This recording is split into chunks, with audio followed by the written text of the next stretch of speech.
ഇത് BJPയുടെ സംസ്ഥാന അധ്യക്ഷൻ ശ്രീ രാജീവ് ചന്ദ്രശേഖർജി ആദ്യ ദിവസം മുതൽ പറയുന്നൊരു കാര്യമുണ്ട്. CPM-ഉം കോൺഗ്രസും ഇടതുപക്ഷവും UDF-ഉം കേരളത്തിൽ രണ്ടല്ല ഒന്നാണ് എന്നുള്ള ഒരു പൊളിറ്റിക്കൽ സ്റ്റാൻഡ് ഞങ്ങൾ ആദ്യം മുതൽ എടുക്കുന്നുണ്ട്. ഇപ്പോൾ അത് കൃത്യമായിട്ട് ജനങ്ങളുടെ മുമ്പിൽ യാഥാർത്ഥ്യമായിട്ട് വരികയാണ്. കേരളത്തിൻ്റെ ബോർഡർ വിട്ട് കഴിഞ്ഞാൽ ഇവർ ഒരുമിച്ചാണ്, എല്ലാവർക്കും അറിയാവുന്ന കാര്യമാണ്. ഇന്ത്യ മുന്നണി എന്ന് പറയുന്നൊരു സംവിധാനത്തിൻ്റെ ഭാഗമായി നിൽക്കുന്നവരാണ് രണ്ട് കൂട്ടരും. പക്ഷേ കേരളത്തിനുള്ളിലേക്ക് വരുമ്പോൾ അവരൊരു നാടകമായിട്ട് ഇറങ്ങും, ഞങ്ങൾ ഒരുമിച്ചല്ല എന്നുള്ളൊരു നാടകമായിട്ട്. ഇപ്പോൾ നാരങ്ങാനത്ത് ഈ CPM കോൺഗ്രസും കൂടെ കൈകോർത്തുകൊണ്ട് BJPയുടെ ഭരണത്തെ അട്ടിമറിച്ചതുകൊണ്ട് വളരെ കൃത്യമായിട്ട് ആ നാടകം തിരശ്ശീല നീക്കി പുറത്ത് വന്നിരിക്കുകയാണ്. ആളുകൾക്ക് കൃത്യമായി അവർ കാണിച്ചുകൊണ്ടിരിക്കുന്ന രാഷ്ട്രീയം, നെറികേടിൻ്റെ രാഷ്ട്രീയം കൃത്യമായി ബോധ്യപ്പെട്ടിരിക്കുകയാണ്. ഇപ്പോൾ ഇങ്ങനെ ഒരു സാഹചര്യം, ഇപ്പോൾ ഉദാഹരണത്തിന് BJPക്കും പല ഇടങ്ങളിലും നിർണായകമായിട്ടുള്ള ശക്തിയുണ്ട്. BJP സ്വന്തം രാഷ്ട്രീയ മാന്യത കൊണ്ടല്ലേ BJP ഇതേപോലുള്ള ഒരു രാഷ്ട്രീയത്തിന് ഇറങ്ങാത്തത്? BJP വിചാരിച്ചു കഴിഞ്ഞാൽ കേരളത്തിലെ എത്ര സ്ഥലങ്ങളിൽ ഇവർക്ക് രണ്ടുപേർക്കും അധികാരം നഷ്ടപ്പെടാം. BJP ഇറങ്ങിയിട്ടുണ്ടോ? BJPയുടെ രാഷ്ട്രീയ മാന്യതയാണ്. അപ്പോൾ BJP രാഷ്ട്രീയ മാന്യത കാണിക്കുകയും രാഷ്ട്രീയത്തിലൊരു നെറികേട് ഉള്ളതുകൊണ്ടും BJP ചെയ്യാത്തതിന് അവർ അനുകരിക്കണം. പക്ഷേ ഇവർ രണ്ടുപേർക്കും അധികാരത്തിൽ കടിച്ചു തൂങ്ങാൻ വേണ്ടിയിട്ട് ഏതറ്റം വരെയും ഒരുമിച്ച് പോകാൻ വേണ്ടിയിട്ട് അവർ ശ്രമിക്കുമെന്നുള്ള കാര്യത്തിൽ യാതൊരു സംശയവുമില്ല. ഇതിവിടെ മാത്രമല്ല, തിരുവനന്തപുരം കോർപ്പറേഷനിൽ ഈ അടുത്തിടയ്ക്ക് അവർ ശ്രമിച്ചതാണ്. ഇനി വരാൻ പോകുന്ന നാളുകളിൽ അവർ പല പഞ്ചായത്തുകളിലും ഇത് ചെയ്യാൻ പോവുകയാണ്. ഇതിനകത്ത് അവരുടെ രണ്ട് മുന്നണികളുടെയും സംസ്ഥാന നേതൃത്വങ്ങൾ തമ്മിൽ ധാരണയായിട്ടുണ്ട് എന്ന് തന്നെയാണ് BJPക്ക് ബോധ്യമുള്ളത്. ഇവർ ഇനി വരാൻ പോകുന്ന നാളുകളിൽ BJPയെ എങ്ങനെ അധികാരത്തിൽ നിന്ന് മാറ്റി നിർത്താമെന്നുള്ള ഒറ്റ ലക്ഷ്യം വെച്ചുകൊണ്ട് കൈകോർത്തുകൊണ്ട് മുമ്പോട്ട് പോകാൻ വേണ്ടിയിട്ട് ശ്രമിക്കും. ഇപ്പോൾ തന്നെ ഈ പ്രളയത്തിന് ഇത്രയും വലിയ വിഷയം വന്നു. ഇത്രയും വലിയ വിഷയം നടന്നപ്പോൾ നമുക്ക് എല്ലാവർക്കും അറിയാവുന്നതാണ്, നമ്മളിപ്പോൾ ക്യാമ്പിലാണ് നിൽക്കുന്നത്. ഇവരുടെ UDF സർക്കാരിൻ്റെ സംവിധാനങ്ങൾ പാളി എന്നുള്ള കാര്യം നമുക്ക് എല്ലാവർക്കും വ്യക്തമായിട്ട് അറിയാം. ഇപ്പോൾ തന്നെ ആളുകൾ ക്യാമ്പിൽ നിന്ന് മടങ്ങി വീടുകളിലേക്ക് പോവുകയാണ്. അവരെ പുനരധിവസിപ്പിക്കാൻ വേണ്ടിയിട്ട് ഉള്ള യാതൊരു സംവിധാനങ്ങളും രംഗത്തില്ല. അവരുടെ വീടുകൾ ക്ലീൻ ചെയ്യണം, അവർക്ക് ആവശ്യമുള്ള സാധനങ്ങൾ എത്തിക്കണം, കുടിവെള്ളം എത്തിക്കണം, കിണറുകൾ മൂടിക്കിടക്കുകയാണ്. ഇവർ തമ്മിൽ അതിനുള്ള അറേഞ്ച്മെൻറ്റ് ഈ ഭാഗത്തില്ല എന്നുള്ളത് യാഥാർത്ഥ്യമാണ്. പക്ഷേ ഇതിനെക്കുറിച്ച് CPM എന്തെങ്കിലും മിണ്ടുന്നുണ്ടോ എന്ന് പറഞ്ഞാൽ ഇവർ തമ്മിലൊരു ധാരണയായിട്ടുണ്ട്. BJP അധികാരത്തിൽ നിന്ന് മാറ്റി നിർത്താൻ വേണ്ടിയിട്ട് ഏതറ്റം വരെയും പോകും. ഇവർ രണ്ടുപേരും രണ്ടല്ല ഒന്നാണ് എന്നുള്ള BJPയുടെ രാഷ്ട്രീയപരമായിട്ടുള്ള നിലപാട് വീണ്ടും സത്യമായി വരികയാണ്. ഞങ്ങൾ പറഞ്ഞതെന്താണ്, ഇപ്പോഴും പറഞ്ഞതെന്താണ്, എവിടെയെല്ലാം BJP അധികാരത്തിലുണ്ടോ അവിടെ എന്താ പറയുന്നത്, CPM ഇപ്പോൾ CPM ആണ് ഏറ്റവും വലിയ കക്ഷി എന്ന് വെച്ചോളൂ. കോൺഗ്രസ് കൈകോർക്കാൻ തയ്യാറാവും. അതല്ല, കോൺഗ്രസ് ആണ് ഏറ്റവും വലിയ കക്ഷി എന്ന് വെച്ചോളൂ, CPM കൈകോർക്കാൻ തയ്യാറാവും. അതിനകത്ത് ഇൻഡിപെൻഡൻ്റ് എന്നുള്ളത് ഒരു വസ്തുതയല്ലല്ലോ. ഏറ്റവും പ്രധാനപ്പെട്ട കാര്യം ഞാൻ നേരത്തെ പറഞ്ഞതുപോലെ, ആരാണോ BJPയെ തോൽപ്പിക്കാൻ വേണ്ടിയിട്ട് അധികാരത്തിൽ വരാൻ പോകുന്നത് അവരെ പിന്തുണയ്ക്കാൻ വേണ്ടിയിട്ട് അത് കഴിഞ്ഞിട്ടുള്ള മറ്റു മുന്നണി സഹായിക്കാൻ തയ്യാറാകുമെന്നുള്ളൊരു ഏറ്റവും വലിയ ഉദാഹരണമല്ലേ ഇത് ചിലപ്പോൾ അവർ സാമ്പിൾ അടിച്ച് നോക്കിയായിരിക്കാം ഇവിടെ പത്തനംതിട്ട ജില്ലയിൽ. ഇത് കഴിഞ്ഞിട്ട് ഇനിയിപ്പോൾ അവർ തിരുവനന്തപുരം കോർപ്പറേഷൻ അടക്കമുള്ള സ്ഥലത്ത് ഇത് പരീക്ഷിച്ചില്ലാതെ എന്താണ് ഉറപ്പുള്ളത്? അതുകൊണ്ട് ഇനി വരാൻ പോകുന്ന കാലഘട്ടത്തിൽ ഇവർ രണ്ടുപേരും കൈകോർത്ത് തന്നെയാണ് മുമ്പോട്ട് പോകുന്നതെന്നുള്ള ഞങ്ങളുടെ നിലപാട് വളരെ ക്ലിയറാണ്. തിരുവനന്തപുരം കോർപ്പറേഷനിലും അവരത് ശ്രമിക്കുന്നുണ്ട്. ഇനി വരുന്ന നാളുകളും അവർ ശ്രമിക്കും, യാതൊരു സംശയമില്ല. തീർച്ചയായിട്ടും അതിനെക്കുറിച്ച് പാർട്ടി വിലയിരുത്തൽ നടത്തും. ഇനി മുമ്പോട്ടുള്ള നടപടിയെക്കുറിച്ച് ഞങ്ങൾ കൃത്യമായിട്ടുള്ളൊരു തീരുമാനങ്ങൾ പെട്ടെന്ന് തന്നെ എടുക്കും. പക്ഷേ ഞാൻ നേരത്തെ പറഞ്ഞതുപോലെ എൻ്റെ വളരെ കൃത്യമായ ചോദ്യം ഇതാണ്, ഈ ഒരു രാഷ്ട്രീയ നെറികേട്, ഇതൊരു രാഷ്ട്രീയ മര്യാദയില്ലായ്മയാണ്. ഇത് BJP എവിടെയെങ്കിലും കാണിക്കുന്നുണ്ടോ? BJP വിചാരിച്ചു കഴിഞ്ഞാൽ എത്ര സ്ഥലത്ത് ഈ പറയുന്ന കോൺഗ്രസിനും ഇടതുപക്ഷത്തിനും അധികാരം പോകും എന്നോട് ഞങ്ങൾ ശ്രമിക്കുന്നുണ്ടോ? ഞങ്ങൾക്കും ചെയ്യാവുന്ന കാര്യമല്ലേ ഉള്ളൂ. പക്ഷേ ഞങ്ങൾ ചെയ്യില്ല. കാരണം ഞങ്ങൾക്കൊരു രാഷ്ട്രീയ മര്യാദയുണ്ട്. ആ ഒരു നെറുകേടിൻ്റെ രാഷ്ട്രീയം ഞങ്ങളെ കൊണ്ട് പറ്റത്തില്ല.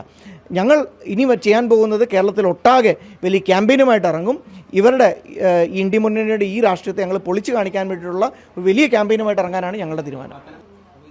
ഈ മാവോയിസ്റ്റുകാർക്ക് രാഷ്ട്രീയ പാർട്ടി അവർ ഇലക്ഷൻ മത്സരിക്കാത്തതുകൊണ്ടാണ്. ഇല്ലായിരുന്നെങ്കിലും മാവോയിസ്റ്റുമായിട്ടും കൈകോർക്കാൻ അവർക്ക് യാതൊരു മടിയും കാണത്തില്ല. IS എങ്ങാനും കേരളത്തിൽ വന്ന് രാഷ്ട്രീയ പാർട്ടി തുടങ്ങിയാൽ അവരുമായിട്ടും കൈകോർക്കാൻ ഇവർക്കാർക്കും മടിയുണ്ടാകത്തില്ല. അതുകൊണ്ട് SDP എന്നല്ല, ഏത് വർഗീയ ശക്തികളുടെ ഒപ്പം കൈകോർക്കാൻ അവർക്ക് മടിയില്ല, ആരുമായിട്ടും കൈകോർക്കാൻ അവർക്ക് മടിയില്ല. എന്നിട്ട് BJPയെ മാത്രം കുറ്റപ്പെടുത്തിക്കൊണ്ട്, BJPക്ക് ഇതൊന്നും എന്താ പറയുന്നത്, BJPയുടെ രാഷ്ട്രീയത്തെ മാത്രം കുറ്റപ്പെടുത്തിക്കൊണ്ട് വർഗീയവാദി അങ്ങനെയൊക്കെ പറഞ്ഞുകൊണ്ട് ഒരു രാഷ്ട്രീയമായിട്ട് ഇവർ മുമ്പോട്ട് പോകാൻ അവർ ശ്രമിക്കും. പക്ഷേ അവരുടെ നിലനിൽപ്പിന് വേണ്ടിയിട്ട്, അവരുടെ രാഷ്ട്രീയത്തിന് വേണ്ടിയിട്ട്, അവർക്ക് അധികാര കസേരയിൽ കടിച്ചു തൂങ്ങാൻ വേണ്ടിയിട്ട് ആരുമായിട്ടും കൈകോർക്കുന്നവർക്ക് യാതൊരു മടിയുമില്ല എന്നുള്ളത് നാരങ്ങാനം മാത്രമല്ല. നേരത്തെ ഇപ്പം ഇത് കോട്ടാങ്കലിൻ്റെ ആണെന്ന് തോന്നുന്നു ഉദാഹരണം പറഞ്ഞത്. അപ്പോൾ ഇങ്ങനെയുള്ള എല്ലാ സ്ഥലത്തും അവർ ഇങ്ങനെയുള്ള കാര്യങ്ങളുമായിട്ട് മുമ്പോട്ട് പോകുന്നു. ഞങ്ങൾക്ക് നല്ല ബോധ്യമുണ്ട്. അത് ഞങ്ങൾ ജനമധ്യത്തിൽ തുറന്നു കാണിക്കും. പ്രളയവുമായി ബന്ധപ്പെട്ട് ചില ആരോപണങ്ങൾ ശരിയാണ്, രാഷ്ട്രീയം പറയാൻ പാടില്ല ഈ സമയത്ത്. എന്നിരുന്നാൽ പോലും രണ്ട് വലിയ പ്രധാനപ്പെട്ട ഒരു വസ്തുതകളുണ്ട്. ഒന്നാമത്തെ കാര്യം എന്ന് പറഞ്ഞു കഴിഞ്ഞാൽ എന്തുകൊണ്ട് ഈ പ്രളയങ്ങൾ ആവർത്തിക്കുന്നു? പത്തനംതിട്ടയിൽ 2018 ശേഷം 26 എന്ന് പറഞ്ഞാൽ 8 വർഷം കഴിഞ്ഞു. ഈ 8 വർഷത്തിനുള്ളിൽ നമ്മൾ പാഠങ്ങൾ പഠിച്ചില്ലേ? ഈ ഇപ്പോൾ കോൺഗ്രസ് സർക്കാർ അധികാരത്തിൽ കയറിയതേ ഉള്ളൂ, ഞങ്ങൾക്ക് എന്ത് ചെയ്യാൻ സാധിക്കുമെന്നൊക്കെ ചോദിച്ചു കഴിഞ്ഞാൽ ഇത്രയും മാസങ്ങൾ കൊണ്ട് ഇങ്ങനൊരു പ്രളയം വരാം എന്നുള്ളൊരു മുന്നൊരുക്കം, ഒരു കരുതൽ അവരെന്തുകൊണ്ട് ചെയ്തില്ല? പ്രളയം വന്നു, ഞങ്ങൾ അപ്രതീക്ഷിതമായി പോയി, ഞങ്ങൾക്ക് പെട്ടെന്ന് ചെയ്യാൻ സാധിച്ചില്ല, ഇത് പറയുന്ന മുട്ടാപ്പോക്കാണ്. കോൺഗ്രസ് സർക്കാരിന് കൃത്യമായിട്ടുള്ള ഇവിടെ കഴിഞ്ഞ 8 വർഷമായിട്ടുള്ള സ്ഥിതി വിവരങ്ങളെല്ലാം നന്നായിട്ട് അറിയാമായിരുന്നു. എന്തുകൊണ്ട് അവർ അധികാരത്തിൽ കയറിയ ഉടനെ തന്നെ ദുരന്തം വരാൻ സാധ്യതയുണ്ടെങ്കിൽ അതിനെ പ്രിവെൻറ്റ് ചെയ്യാൻ വേണ്ടിയിട്ടുള്ള നടപടികൾ സ്വീകരിച്ചിട്ടില്ല. അത് മാത്രമല്ല, ഇവിടെ പലതരത്തിലുള്ള ചർച്ചകൾ നടക്കുന്നുണ്ട്. നദികളുടെ ആഴം കൂട്ടാൻ അടക്കമുള്ള, നദികളെ സംരക്ഷിക്കാൻ അടക്കമുള്ള ചർച്ചകൾ തുടങ്ങിയിട്ടുണ്ട്. എന്തുകൊണ്ട് ആ ചർച്ചകൾക്ക് വേണ്ടിയിട്ട് കോൺഗ്രസോ ഇടതുപക്ഷമോ കഴിഞ്ഞ ഒരു 8 വർഷക്കാലമായി യാതൊന്നും ചെയ്തില്ല? എന്തുകൊണ്ട് ഒരിക്കൽ പോലും കേന്ദ്ര സർക്കാരുമായി ബന്ധപ്പെട്ട് ഒരു ചർച്ചയ്ക്ക് അവർ മുതിർന്നിട്ടില്ല? എന്തിന്? ഞങ്ങൾ വരുന്ന ദിവസങ്ങൾ പുറത്തുവിടാൻ പോവുകയാണ്. സെൻട്രൽ വാട്ടർ കമ്മീഷൻ നിർദ്ദേശിക്കുന്ന പല മാനദണ്ഡങ്ങളും ഇവർ പാലിക്കുന്നില്ലെന്ന് മാത്രമല്ല, സെൻട്രൽ വാട്ടർ കമ്മീഷനുമായി ഒത്തുചേർന്നിരുന്ന് കൃത്യമായ ഒരു പ്ലാനിങ് നടത്താൻ പോലും ഇവർ മുതിർന്നിട്ടില്ല കഴിഞ്ഞ 8 വർഷമായിട്ട്. അതുകൊണ്ട് വ്യക്തമാണ് ഇനിയും വരുന്ന നാളുകളിൽ ഇതേപോലുള്ള ദുരന്തങ്ങൾ വീണ്ടും ഉണ്ടാവാം. അതുകൊണ്ട് ഇനിയെങ്കിലും കൃത്യമായൊരു പ്ലാനിങ്ങുമായിട്ട് ഇവർ മുമ്പോട്ട് പോകണം. ഞാൻ നേരത്തെ പറഞ്ഞല്ലോ, ഇവിടുന്ന് ഇപ്പോൾ ഈ ക്യാമ്പിൽ നിന്ന് ഇറങ്ങുന്ന വ്യക്തികൾക്ക് അവരുടെ വീട്ടിലേക്ക് മടങ്ങി ചെല്ലുമ്പോൾ അവരുടെ ഒന്നിൽ തുടങ്ങണം അവരുടെ ജീവിതം. അതുപോലും അവർക്കൊന്ന് കെട്ടിപ്പടുക്കാൻ വേണ്ടിയിട്ടുള്ളൊരു തയ്യാറെടുപ്പുകൾ സർക്കാരിൻ്റെ ഭാഗത്ത് ഉണ്ടായിട്ടില്ല. എന്തുകൊണ്ട് നമ്മൾ പാഠങ്ങൾ പഠിച്ചില്ല? ഇതാണ് ഞങ്ങൾ ചോദിക്കുന്നത്.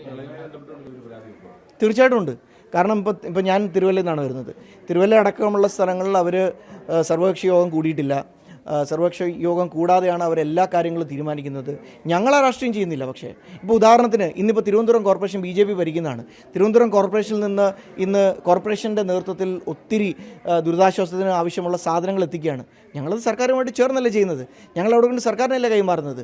ഞങ്ങൾ അങ്ങനെയുള്ള രാഷ്ട്രീയം കാണിച്ചിട്ടില്ലല്ലോ. പിന്നെ എന്തുകൊണ്ടാണ് അവരങ്ങനെ രാഷ്ട്രീയം കാണിക്കുന്നത്? അവർ മുഖ്യമന്ത്രി വന്നപ്പോൾ ഞങ്ങളെ വിളിച്ചിട്ടില്ല. അവരുടെ മറ്റു മന്ത്രിമാർ, ഇന്നും മന്ത്രിമാർ അവിടെ തിരുവല്ല സന്ദർശിക്കുന്നുണ്ട്. ഇവിടെ ആറന്മുള വന്നിരുന്നു, റാന്നിയിൽ വന്നിരുന്നു. അവർ BJPയെയോ മറ്റ് രാഷ്ട്രീയ പ്രസ്ഥാനങ്ങളോ ഒന്നും അടുപ്പിക്കുന്നില്ല. ഞങ്ങൾ മതി, ഞങ്ങൾ മാത്രം കൊണ്ട് ചെയ്യും. പക്ഷെ അവർ കരുതേണ്ടത് ഈ സമയത്ത് രാഷ്ട്രീയമല്ല, എല്ലാവരും ഒരുമിച്ച് നിന്ന് ഫൈറ്റ് ചെയ്യേണ്ട സമയമാണ്. എല്ലാവരെയും ഒരുമിച്ച് നിർത്താനാണ് ശ്രമിക്കേണ്ടത്. ആറന്മുളയിലാണ് ഏറ്റവും കൂടുതൽ പ്രളയം ബാധിച്ച പ്രദേശം. ഇവിടെ തന്നെയാണ് ഈ ആറന്മുള വിമാനത്താവളത്തിൻ്റെ ചർച്ചകൾ അടുത്തിടെ സജീവമായിരിക്കുന്നത്. അപ്പോൾ ഇവിടുത്തെ പരിസ്ഥിതി നശിപ്പിച്ചുകൊണ്ട് ഉള്ള വിമാനത്താവള പദ്ധതിക്കെതിരെ BJP അടക്കമുള്ള കക്ഷികൾ ചെയ്ത സമരം അത് ശരിയാണ് എന്ന് തെളിയിക്കുന്നത് കൂടിയാണ് ഇപ്പോൾ ഉണ്ടായിട്ടുള്ളത്. തീർച്ചയായിട്ടും. കാരണം ഞങ്ങളുടെ നിലപാട് വളരെ കൃത്യമാണ്. ഒന്ന്, കേരളത്തിൽ എവിടെയുമാണെങ്കിലും പ്രത്യേകിച്ച് പത്തനംതിട്ട ജില്ലയിൽ പ്രകൃതിയെ ഉപദ്രവിച്ചുകൊണ്ട് ആളുകളുടെ ജീവിതം ഈ പറഞ്ഞ പോലെ ദുരിതത്തിലാക്കിക്കൊണ്ടുള്ള വികസനങ്ങൾ അത് പാടില്ല. വളരെ എക്കണോമിക്കലി ഫ്രജൈലായിട്ടുള്ളൊരു നാടാണ് പത്തനംതിട്ട. അപ്പോൾ അങ്ങനെയുള്ളൊരു വികസനത്തിന് ഞങ്ങൾ എതിരാണ്. വികസനം BJPയുടെ ഏറ്റവും വലിയ മുഖമുദ്രയാണ്. പക്ഷേ എന്നിരുന്നാൽ പോലും ആളുകൾ ഈ പറഞ്ഞ പോലെ ദുരിതത്തിലാക്കിക്കൊണ്ടുള്ള ആയിരിക്കരുത് വികസനം. അതുകൊണ്ട് വളരെ എക്കണോമിക്കൽ ഫ്രജൈലായിട്ടുള്ള സ്ഥലത്താണ് ഈ എയർപോർട്ടിൻ്റെ പ്രപ്പോസൽ വന്നത്. അതുകൊണ്ടാണ് അന്ന് BJP നിലപാടെടുത്തത്. ശ്രീ കുമ്മനം രാജശേഖരൻ്റെയും മറ്റുമൊക്കെ നേതൃത്വത്തിൽ വലിയ സമരങ്ങളും മറ്റു കാര്യങ്ങളുമൊക്കെ ഞങ്ങൾ നടത്തിയിരുന്നു. ആ നിലപാടിൽ തന്നെയാണ് ഇന്ന് BJP ഉറച്ചു നിൽക്കുന്നത്.